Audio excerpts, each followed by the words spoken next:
Welcome back. Khanewal की तहसील कबीरवाला में Makhdumpur interchange के करीब मुसाफिर बस ट्रेलर से जा टकराई। हादसे में बस हॉस्टेस जाँ बहक और 6 मुसाफिर शदीद जख्मी हुए। रेस्क्यू एहलकारों ने बस काट कर अंदर फंसे अफराद को निकाला। जाँ बहक बस हॉस्टेस की लाश और जख्मियों को सिविल अस्पताल कबीरवाला मुंतकिल कर दिया गया। तर्जुमान मोटरवे पुलिस के मुताबिक लाहौर से मुल्तान जाने वाली बस और ट्रेलर के दरमियान पेश आया। हादसा ड्राइवर की गफलत और नींद के बायस पेश आया, जबकि रेस्क्यू हुकाम का कहना है कि हादसा धुंध के बायस पेश आया। पंजाब में धुंध के बायस मोटरवेज के 3 सेक्शंस बंद कर दिए गए। मोटरवे M2 लाहौर तक कोट मोमिन, मोटरवे M3 फैजपुर से रजाना तक, मोटरवे M5 मुल्तान से सक्खर तक और मोटरवे M11 लाहौर से सियालकोट तक बंद कर दिया गया। तर्जुमान मोटरवे का कहना है कि ड्राइवर हजरात फॉग लाइट्स लाजमी इस्तेमाल करें। लाहौर समेत पंजाब भर में सर्दी की शिद्दत के साथ धुंध का सिलसिला भी जारी है। हद निगाह में कमी के बायस मोटरवे के मुख्तलिफ सेक्शंस को ट्रैफिक के लिए बंद कर दिया गया। मजीद मौसम का अहवाल बता रहे हैं हमारे नुमाइंदे ख्वाजा रमजान मजीद। लाहौर समेत पंजाब भर में शदीद सर्दी के लहर के साथ साथ अब धुंध का सिलसिला भी शुरू हो चुका है। लाहौर समेत पंजाब के बेशतर अजला में धुंध के बायस हद निगाह कम होना शुरू हो चुकी है और हद निगाह कम होने के बायस मोटरवे के मुख्तलिफ सेक्शंस को तमाम तर ट्रैफिक के लिए बंद कर दिया गया है। दर्जा हरारत की अगर बात की जाए तो शहर का ज़्यादा से ज़्यादा दर्जा हरारत 20 डिग्री सेंटीग्रेड और कम से कम दर्जा हरारत 7 डिग्री सेंटीग्रेड तक रिकॉर्ड किया गया है। ताहम महकमा मौसमियात का ये कहना है कि आइंदा चंद रोज़ तक मौसम इसी तरह से सर्द और खुश्क रहेगा और धुंध का सिलसिला भी बरकरार रहेगा। जी, कराची में सर्दी की लहर जारी है। महकमा मौसमियात के मुताबिक सुबह के औकात में शहर के मज़ाफ़ात में धुंध की कैफियत है। मौसम की ताज़ा तरीन सूरत हाल जानते हैं अपने नुमाइंदे आसिफ खान से। जी आसिफ। जी बिल्कुल, कराची में सर्दी की लहर जारी है। महकमा मौसमियात के मुताबिक आज कराची में मौसम दिन में खुश्क, रात में सर्द रहेगा, जबकि सुबह के औकात में शहर के मुख्तलिफ इलाकों में ख़ासकर जो मज़ाफ़ाती इलाके हैं, मैदानी इलाके हैं, वहाँ पर धुंध की कैफियत है और वहाँ हद निगाह 2500 मीटर है। सुबह का वक्त है, इस वक्त जो दर्जे हरारत है वो 14 डिग्री सेंटीग्रेड है। 7 किलोमीटर फी घंटे की रफ्तार से हवा चल रही है, जबकि हवा में नमी का तनासुब 90% है। दिन में जो दर्जे हरारत रहेगा वो 28 से 30 डिग्री सेंटीग्रेड तक रहने का इम्कान है। दिन में जो हवा चलेगी वो 15 से 20 किलोमीटर फी घंटे की रफ्तार से चलेगी। महकमा मौसमियात के मुताबिक कराची में फ़िलहाल बारिश का कोई इम्कान नहीं है, ताहम आने वाले दिनों में सर्दी की शिद्दत में इजाफे का इम्कान है। वज़ीर-ए-आज़म शहबाज शरीफ की आशिकाबाद के आलमी अमन फोरम में अहम मुलाकातें। ईरानी, रूसी, तुर्क, ताजिक सदूर से तबादला ख्याल किया गया। सदर प्यूटिन ने काफ़ी देर शहबाज शरीफ का हाथ थामे रखा। वज़ीर-ए-आज़म से ताजिक और किर्गिज़ सदूर की भी गैर रस्मी मुलाकातें हुईं। वज़ीर-ए-आज़म ने तुर्कमानिस्तान में यादगार गैर जानिबदारी का दौरा भी किया। फूल रखे। एक्स पर अपने बयान में तुर्क सदर रजब तैयब एर्दोगान से अहम मुलाकात पर अपनी खुशी का भरपूर इजहार किया। दहशत गर्दी का नया खतरा अफगान सरजमीन से उठ रहा है। वज़ीर आज़म शहबाज शरीफ ने खबरदार कर दिया। अजगाबाद में आलमी फोरम से खिताब में वज़ीर आज़म ने कहा, आलमी बरादरी अफगान तालिबान रजीम पर दबाव डाले। तालिबान रजीम अपनी सरजमीन से दहशत गर्दों को ख़त्म करने की जिम्मेदारी पूरी करें। वज़ीर आज़म ने कहा, दोस्त ममालिक ने मुस्तकिल जंगबंदी की कोशिश की। अफगान रजीम के साथ सूरत हाल अब भी नाजुक मरहले में है। मशरकी बैतुल मक़दस के इलाके शेख जरा में इसराइल के अक़वाम मुत्तहिदा के इमदादी इदारे नरवा के हेडक्वार्टर्स पर हमले की शदीद मज़म्मत। पाकिस्तान समेत 8 मुस्लिम मुल्कों के वज़राए ख़ारजा ने मुश्तरका बयान में कहा है, अक़वाम मुत्तहिदा के इमदादी इदारे को सहूलत फराहम इसराइल की ज़िम्मेदारी है। तर्जुमान दफ्तर ख़ारजा इस्लामाबाद के मुताबिक पाकिस्तान, मिस्र, इंडोनेशिया, उर्दन, कतर, सऊदी अरब, तुर्की और मुत्तहिदा अरब अमारात के वज़राए ख़ारजा ने कहा है, अक़वाम मुत्तहिदा के रिलीफ एंड वर्क्स एजेंसी बराए फ़लस्तीनी मुहाजिरीन को काम करने दिया जाए। कई दहाइयों से आलमी इदारा अहम किरदार अदा कर रहा है। लाखों फ़लस्तीनी पनाहगज़ीनों को तहफ़्फ़ुज़, तालीम, सेहत, समाजी खिदमात और हंगामी इमदाद फराहम कर चुका है। नरवा के मैंडेट में 3 साल की तोसी उसके अहम किरदार पर आलमी एतमाद का इजहार है। इसराइली हमला आलमी कवानीन की सरी खिलाफ वर्जी है। आलमी अदालत इंसाफ ने वाज़ेह किया था, इसराइल नरवा की सरगर्मियों में रुकावट नहीं डाल सकता। पाकिस्तान की वर्चुअल ईस्ट टेक्नोलॉजी में बड़ी कामयाबी। आलमी ब्लॉक चेन कंपनी बाइनेंस के साथ जदीद मालियाती टेक्नोलॉजी पर अहम मुआहदा कर लिया है। MOU पाकिस्तान की कैपिटल मार्केट में शफाफियत, लिक्विडिटी और आलमी सरमायाकारी के दरवाजे खोलने की तरफ बड़ा कदम करार दिया जा रहा है। वज़ीर मुमलिकत बराए कानून बैरिस्टर अकील मलिक कहते हैं 9 मई पर फैज़ हमीद वादा माफ गवाह बन सकते हैं। 200 से ज़ायद हसास मकामात पर हमला मामूली बात नहीं, ये वाक़या अंदरूनी हाथ के बगैर मुमकिन नहीं लगता। ऐन मुमकिन है फैज़ हमीद सुल्तानी गवाह बनकर सारी कहानी सुनाते। ये बात दुरुस्त है, शायद वादा माफ गवाह बन जाए जनरल फैज साहब? 200 से जायद हसास मकामात जो कि आम शहरियों को नहीं पता ये कैसे पॉसिबल हुआ। अफसोसनाक वाकया ये जो 9 मई का हुआ, ये एक इंटरनल हैंड ही था। फर्दर जो एक इन्वेस्टिगेशन प्रोसेस ऑनगोइंग है और वो अपनी जबान से ही तमाम तर मामला हो सकता है और ये ऐन मुमकिन है वो बता दें 9 मई के हवाले से। अगर वो अपनी टेल टेल करते हैं और अपना वादा माफ गवाह बनने वाले जो बात है या सुल्तानी गवाह बनने वाली जो बात है वो ऐन मुमकिन है। फैज हमीद अगले केस में बानी पीटीआई के खिलाफ शवाहिद और गवाही देने जा रहे हैं। सब बताएंगे कि वज़ीर आज़म की तरफ से क्या हिदायत मिली, 9 मई को क्या क्या हुआ। सेनेटर फैसल वावजा की प्रोग्राम एतराज़ है में गुफ्तगू, कहा बानी पीटीआई के खिलाफ घेरा तंग होता जा रहा है, हमें इंतजार करना होगा फैज हमीद क्या शवाहिद और गवाही देते हैं। उनके शवाहिद ब्लैक एंड वाइट होंगे, उनको कोई चैलेंज नहीं कर सकता, उनकी सजा में कोई कमी नहीं हो रही। जब आप मुल्क के साथ गद्दारी करते हैं, फौज के साथ गद्दारी करते हैं, तो सिर्फ सजाएं दो ही होती हैं, या उम्र कैद 14 साल या सजाए मौत। जो फैज हमीद के केस चल रहे हैं उसमें नेक्स्ट केस में वो शवाहिद देने जा रहे हैं फैज हमीद साहब इमरान खान साहब के खिलाफ। एज प्राइम मिनिस्टर उनको क्या ऑर्डर मिलते रहे और 9 मई के मुताबिक क्या क्या होता रहा। इमरान खान साहब के शिकंजे में कसता हुआ नजर देखते हूँ। जब वो शवाहिद देंगे फैज हमीद साहब और गवाही देंगे, हमें शवाहिद का इंतजार करना होगा कि फैज हमीद साहब वो शवाहिद और गवाही देते क्या हैं। रियासत को जो उन्होंने गालियां दी हैं, जान से मारने की धमकियां दी हैं, खुर्रम ज़ीशान सेनेटर, उसकी सेनेटरशिप में नहीं देख रहा। शेख वकास उनकी सियासत नहीं देख रहा। -1 पीटीआई ने खुद कर दिया है। अर्जी नाअहल नालायक सीएम, उन्होंने भी मेरा लीडर मेरा कायद 10 सेकंड की वीडियो साइड पर वो भी कह रहे हैं बातचीत। फैज हमीद की सजा में कोई कमी पेशी नहीं हो रही। फैज हमीद के evidences is going to be black and white. Spy chief था वो, उसको तो कोई चैलेंज कर ही नहीं सकेगा। ऑन टॉप ऑफ 14 साल उसमें तो कोई कमी नहीं आ रही। अब बात आ रही है सजाए मौत की, खुदा ना खास्ता आती है अगले केस में, तो वो एक्सपेक्ट करेंगे मुझे उसमें भी 14 साल हो जाए। अगर 14 साल आती तो कहेंगे 12 साल हो जाए। ठीक हो गया फैसल वाला तो साहब। उसमें तो कोई क्लैरिटी, और वो दूसरों का फंदा भी अपने हिस्से में पूरा क्यों लेंगे और दूसरे को क्लीन चिट क्यों दे देंगे? नहीं देंगे वो। 9 मई और आर्मी चीफ की तैनाती के वक्त लॉन्ग मार्च में फैज हमीद का बहुत अमल दखल था। वो दोनों वाक़यात के डायरेक्टर थे। अंदाज़ा है फैज हमीद का सियासी मुदाखलत का केस मिलिट्री कोर्ट में ही चलेगा। वज़ीर आज़म के सियासी मुशीर राना सनाउल्लाह की प्रोग्राम एतराज़ है में गुफ्तगू बोले, फैज हमीद के साथ सियासतदान और सियासी जमातों का भी ट्रायल मिलिट्री कोर्ट में ही होगा। ये भी बताया वज़ीर आला दहशतगर्दी के खिलाफ एक्शन और अफगानों की वापसी में हायल ना हुए तो केपी में गवर्नर राज नहीं लगेगा।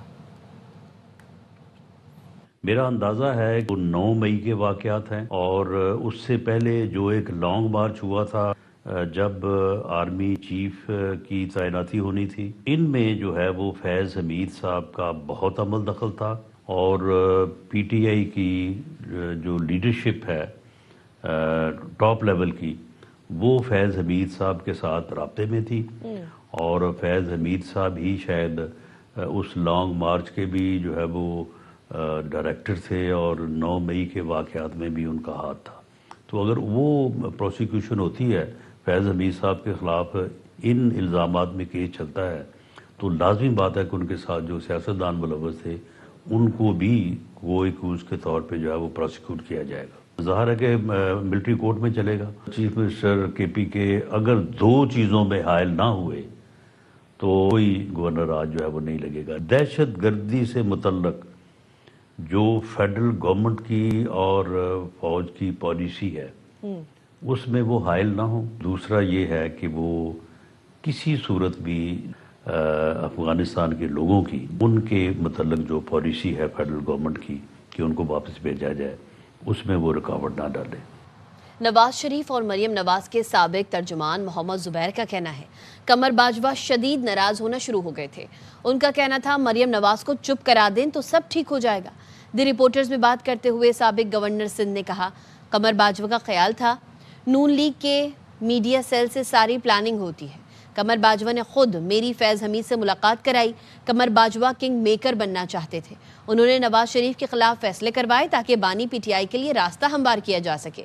कमर बाजवा और फैज़ हमीद बिल्कुल एक पेज पर थे। एक किसी से मेरी मुलाकात भी करवाई थी उस वक्त कि जी आप जाके एक्सप्लेन करें, कंफर्म बात कर रहा हूँ जनरल फैज़ से। जनरल बाजवा शदीद नाराज होना शुरू हो गए थे। मरीम नवाज के हवाले से उन्होंने खुद कहा कि जी उसको अगर उसकी ज़ुबान अगर बंद करवा दें तो सब मामला ठीक हो जाएंगे। मीडिया सेल था और वो कहते थे सारी प्लानिंग बैठ के वहाँ से होती है। वो किंग मेकर बनना चाहते थे। इलेक्शन हो रहे 2018 में, अगर वो इनका काम पूरा कर देंगे जो उन्होंने किया नवाज शरीफ का जजमेंट के थ्रू, जो भी सजाएं मिली थी इसका कोई बेसिस नहीं था, और वो अगर सजाएं दिलवा देंगे तो इमरान खान तो खुद उन पर टोटली डिपेंडेंट होगा and he will emerge as the kingmaker. General Bajwa ने 2022 मार्च में एक तकरीर की थी। उन्होंने ये इतराफ़ किया पब्लिक एक सेमिनार में बात करते हुए कि ये एक हकीकत है कि फ़ौज पॉलिटिक्स में पिछले 70 साल से इन्वॉल्व रही है, जो कि एक गैर आइनी अमल है। DGISI क्या खुद से सब कुछ कर सकता है?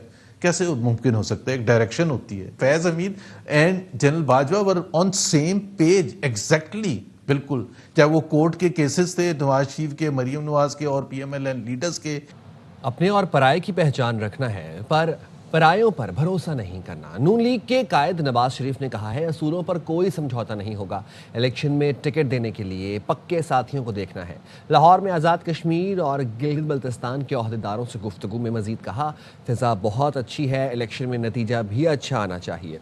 आज़ाद कश्मीर में गिलगित बल्तिस्तान और NFC के तहत फंड्स मिलने चाहिए। वज़ीर आज़म शहबाज शरीफ से बात करूंगा। पेट्रोलियम मसनूआत मंगल से 11 रुपए 85 पैसे फी लीटर तक सस्ती होने का इम्कान है। ओगरा कीमतों से मुतालिक पीर को सिफारिश करेगा। वज़ीर आज़म की मंजूरी के बाद पेट्रोलियम डिवीजन नई कीमतों का ऐलान करेगा। ज़राए ने बताया है पेट्रोल 36 पैसे फी लीटर और डीजल 11 रुपए 85 पैसे फी लीटर सस्ता होने का इम्कान है। मिट्टी का तेल 11 रुपए 70 पैसे और लाइट डीजल 10 रुपए फी लीटर सस्ता होने की तवक्को है। ओगरा की जानिब से नई कीमतों से मुतालिक वर्किंग मुकम्मल कर ली गई है।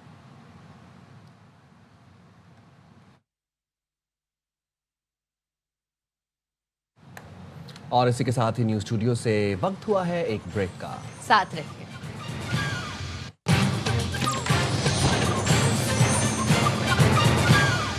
PTI ने सियासी कमेटी की अस्तर नौ तश्कील का नोटिफिकेशन जारी कर दिया। नोटिफिकेशन के मुताबिक सियासी कमेटी में 23 अहम रहनुमाओं को शामिल किया गया है। अली अमीन गंडापुर, मुराद सईद, शहबाज गिल, अली मोहम्मद खान कमेटी से आउट हो गए। PTI रहनुमा गौहर अली खान, जनरल सलमान अकरम राजा, फिरदौस शमीम नकवी, शेख वकास अकरम सियासी कमेटी में शामिल। वज़ीर आला खैबर पख्तूनख्वा सुहेल आफरीदी, अलामा राजा नासिर अब्बास, महमूद खान अचकज़ई, उमर अयूब, शिबली फराज, मोइन कुरैशी, मलिक अहमद खान भुच्चर, सज्जाद बरकी, आलिया हमजा, जुनैद अकबर, हलीम आदिल शेख और दाऊद काकड़, खालिद खुर्शीद और सरदार कयूम नियाजी भी कमेटी में शामिल। असद कैसर, आमिर डोगर, फौजिया अरशद, कमल शोजब, लाल चंदी मलही भी कमेटी में शामिल हैं। PTI सियासी कमेटी पार्टी का आला तरीन फैसला साज फोरम होगा। पार्लिमानी पार्टियों के लिए फॉलो की जाने वाली पॉलिसीज़ भी कमेटी मुरतब करेगी।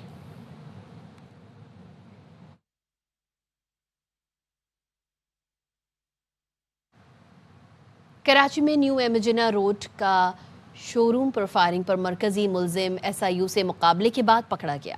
जख्मी भत्ताखोर रेहानुद्दीन से 9mm पिस्तौल और गोलियां बरामद हुई।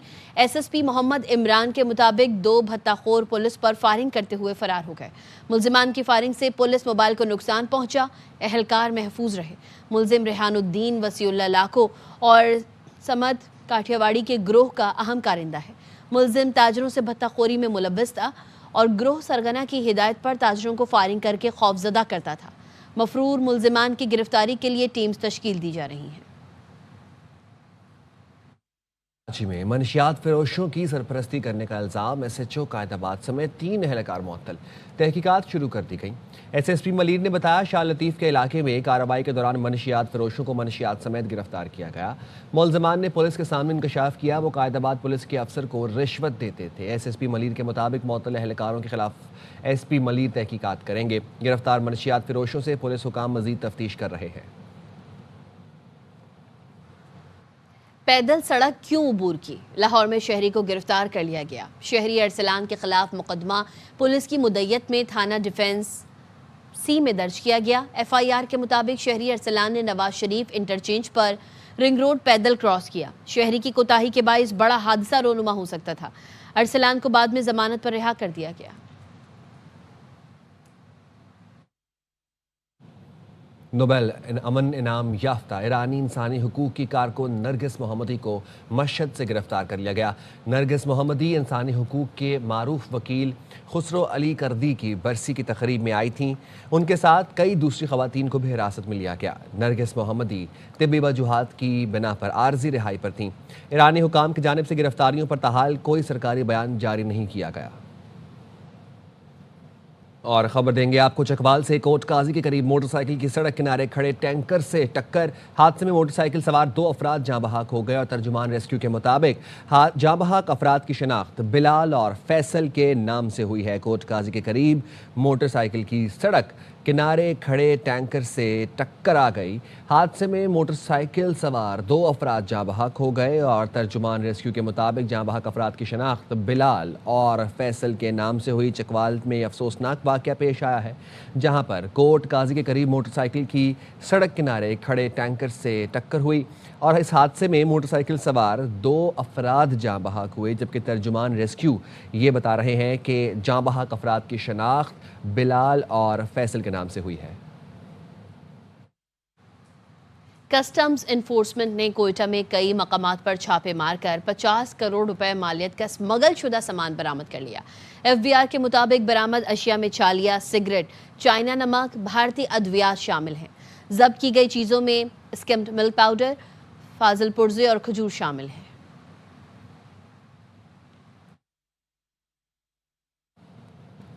और बात करें मौसम के हवाले से तो मुल्क के शुमाली इलाकाजात आज यकबस्ता हवाओं की लपेट में रहेंगे। कश्मीर, गिलगित-बल्तिस्तान, दीर, चित्राल, सवात में मौसम शदीद सर्द और पहाड़ों पर बर्फबारी का इम्कान है। महकमे मौसमियात ने आइंदा 24 घंटे के दौरान कराची, कोयटा, लाहौर, इस्लामाबाद, पेशावर समेत मुल्क के बेशतर इलाकों में मौसम सर्द और खुश्क रहने की पेशगोई की है। पंजाब के मुख्तलिफ अजला में सुबह धुंध छाए रहने की तवक्को है। बरतानिया के शाह चार्ल्स होम ने अवाम को अपनी बीमारी से मुताल्लिक आगाह कर दिया। एक वीडियो पैगाम में शाह चार्ल्स ने अपने कैंसर के मर्ज, उसकी तशखीस और इलाज से मुताल्लिक बताया। उन्होंने कहा कि क़ब्ल अज़ वक्त तशखीस ने मेरा इलाज आसान बनाया। बरतानिया के अवाम भी कैंसर स्क्रीनिंग प्रोग्राम में हिस्सा लें और वक्त से पहले तशखीसी अमल से फ़ायदा उठाएं। शाह चार्ल्स का पैगाम कैंसर के खिलाफ मुहिम का हिस्सा है। सहरा में धूल उड़ाती गाड़ियों का दंगल। झल मक्सी डेजर्ट जीप रैली का क्वालिफाइंग राउंड मुकम्मल हो गया। प्रीपेड कैटेगरी से 23 और स्टॉक कैटेगरी से 25 ड्राइवरों ने क्वालिफाई कर लिया।